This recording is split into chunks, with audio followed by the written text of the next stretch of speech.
Lee Salonga tanggap ang anak na parte ng community.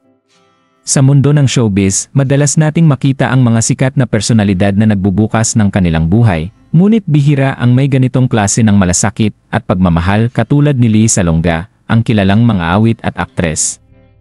Kamakailan, ibinahagi ni Lee ang isang napaka-personal na karanasan. Isang kwento ng hindi matitinag na pagmamahal at pagtanggap. Pahayag ng aktres, ang anak ko si Nicola, ay nagpunta sa akin at sinabi niyang siya ay isang tomboy.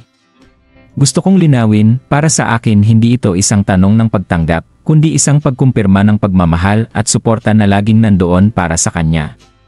Pinalaki ko siya upang maging kumpiyansa at proud sa kung sino siya.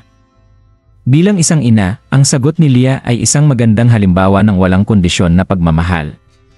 Pagtanggap kay Nicola sa kanyang tunay na sarili ng walang alinlangan.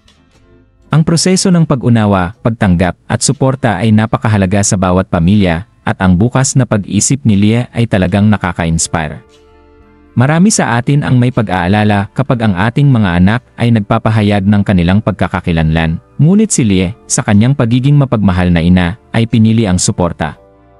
Siya ang tunay na halimbawa ng isang ina na hindi natatakot magbigay ng pagmamahal, hindi para kontrolin ang kanyang anak, kundi upang matulungan siyang maging maligaya at matatag sa kung sino siya. Para naman kay Nicola ay masaya siyang tanggap siya ng kanyang parents. Ayon dito, wala pong masama sa pagiging tomboy. Ang pagiging tomboy ay isang natural na bahagi ng iba't ibang uri ng pagkatao. Ang pinakamahalaga ay ang pagtanggap at pagmamahal sa sarili, at ang mga taong nakapaligid sa atin, tulad ng pamilya at mga kaibigan, ay dapat magbigay ng suporta sa ating mga identity. Anong masasabi niyo sa balitang ito? Magkomento sa ibaba at huwag kalimutang mag-subscribe for more videos.